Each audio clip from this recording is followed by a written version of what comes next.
Hello and welcome, Inspired Podcast community. This is your new episode. My name is Caroline, and my today's guest is Tom Fox, and I'm so happy that he said yes to our episode today. How are you doing? I'm doing great. Thank you, Carolyn. Wow, perfect. And I would love to introduce you to the audience, of course. You are the number one voice of compliance and founder of the Compliance Podcast Network, featuring 60 award-winning podcasts. You have written 28 books on compliance, business ethics, and leadership, including the Compliance Handbook.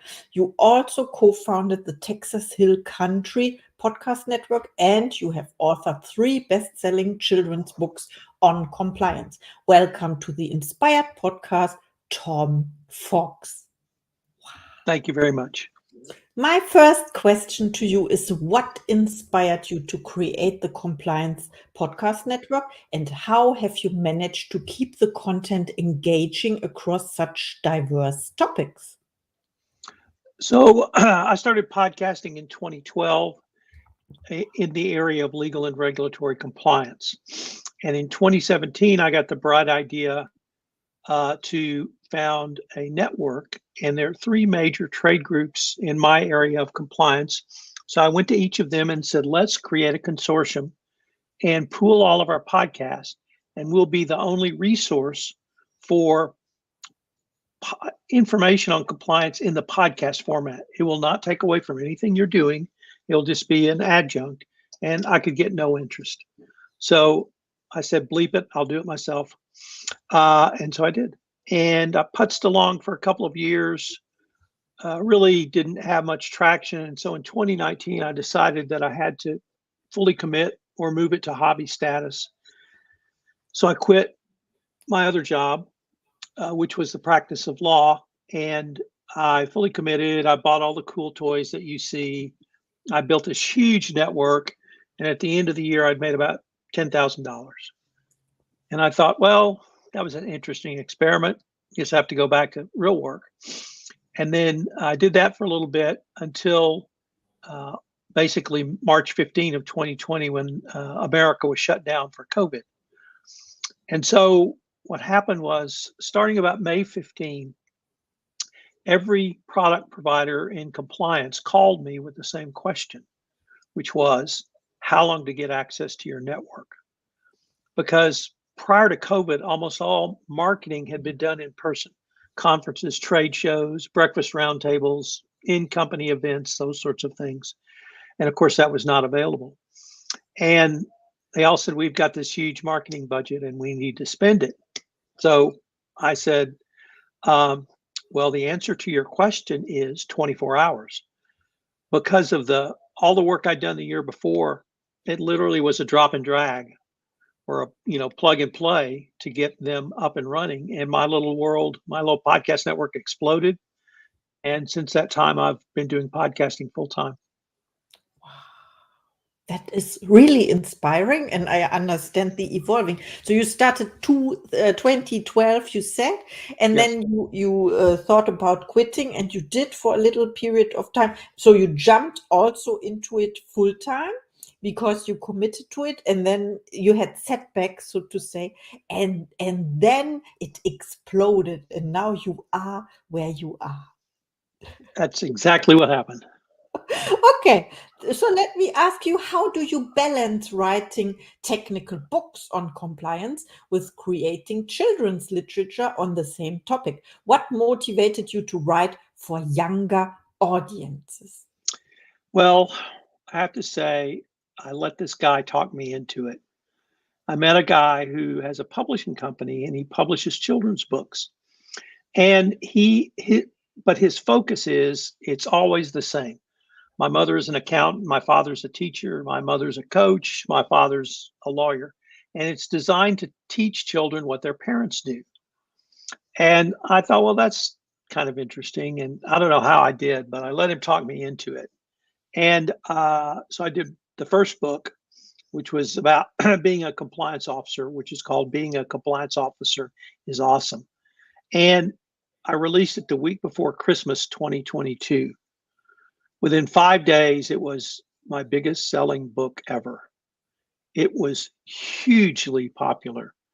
I cannot tell you why. I cannot give the reason, but I had 25,000 hits on LinkedIn.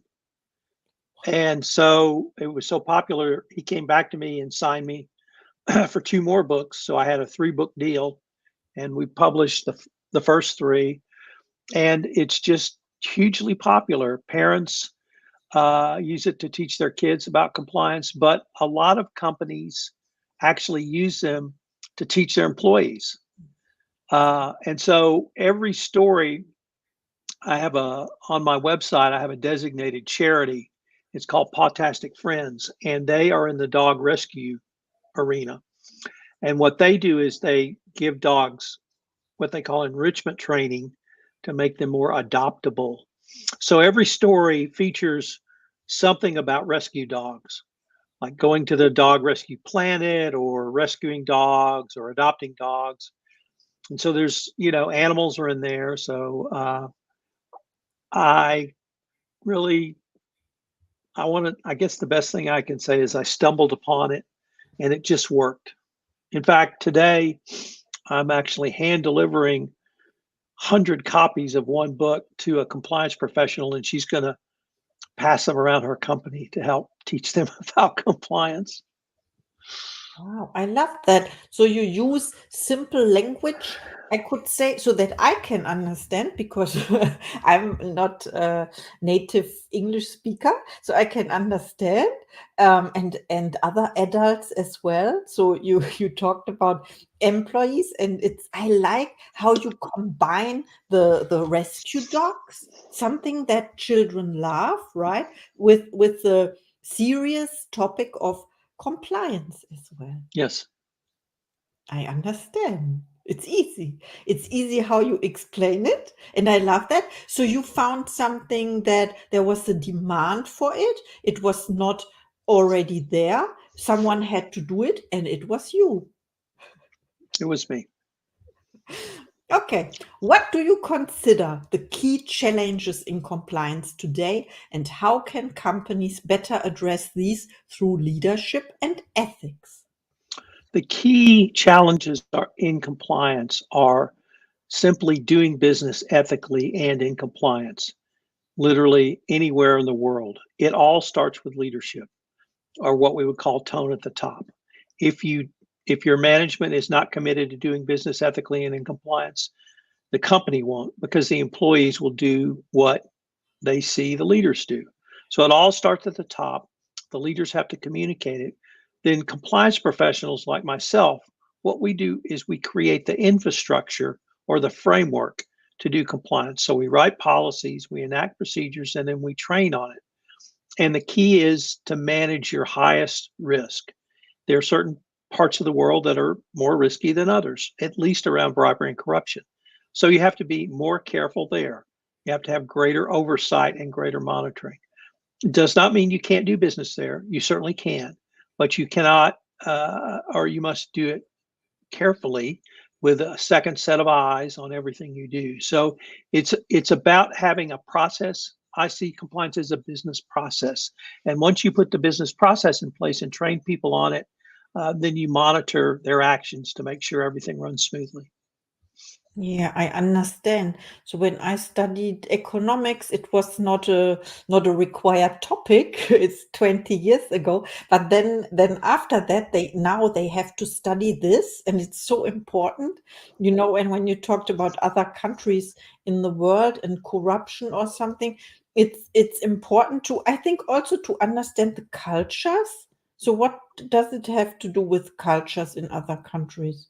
Certainly, culture is of paramount importance, and things that work in the United States may not work in Central Asia, or they may not work in the Far East, or they may not work in West Africa. So you have to be culturally sensitive. But it's not that these countries want to engage in bribery. People in business don't want to have to do that. They hate it. It doesn't, if it's part of their culture, they may have to do it to get along, but they really don't want to. So if you can bring in a way to do business differently, you're going to actually start to change an entire culture in a country. And that's one of the reasons I'm so excited and passionate about this field. Yeah, I love that. So I understand culture is also a part of when you were or where you were raised, where you were born, right? And it is like you inhale it with your family. And if you are not used to follow those principles, you implement in the companies, right? So it is strange to you, and you have to learn it. And maybe people refuse it because it's new. So this is where your children's book come into play, right? So you can teach this from an early age on. So let me give you the best example of that. A key part of a compliance program is what we call in America speak up. So if you see something, raise your hand and say something. If you see an illegal act, if you see an unsafe act, some places call it whistleblowers, some places call it hotline reporting. Right now, the favored words are speak up. And so when my daughter was about 15, I asked her if she knew what a whistleblower was. And I explained to her what it was. And she looked at me and she says, "Yeah, Dad, we call that a rat." And I thought, we have a problem here. And so I thought about that for a long time. And so that's the reason I wrote a book about speaking up. So the story is they're going to the dog rescue planet. Something happens on the spaceship, and the engineer hides it, and a young um, crew member struggles with whether they should go over the engineer's head and report it to the captain, and eventually they do, and it saves the spaceship. Uh, d- Speaking up doesn't have to be an illegal act; it can be a safety issue, or it can be doing something better. So that's an important part as well. Yes, I understand. So you pack the principles or whatever the message you want to transport in stories. Yeah, storytelling. And I love Yes, that with the spaceship and the engineer, and it makes it more like not visible, but we can imagine we have a story in mind, and then by we don't have to think about it. When you read this book, then you will implement the message, right? right. Wow, I love that so much. So thank you so much for our interview. I have more questions, of course, about your goals. Do you set goals or intentions for yourself? And what is one of your next projects or books? Well, I'm writing 3 books right now. One is sort of lessons learned for compliance professionals. The handbook you mentioned, I update that annually, so I'm starting that updating process. And the one I'm having the most fun with is the following. I'm a huge fan of Star Trek, the original series.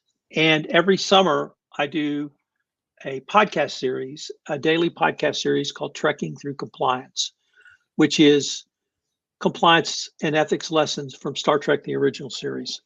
And this summer, I've done it 7 years, and this summer I redid it for afresh for the first time in a couple of years. And I rediscovered my love for Star Trek and compliance. So I'm writing a book on the top 10 compliance lessons from Star Trek. So those are the books I'm working on. On podcasts, I think I have, I don't know, I've always got 5 or 6 in development. So Mhm. I have 5 or 6 more. I start 3 or 4 podcasts a month. I, my my charm and my curse is I have one switch, and that's on and off.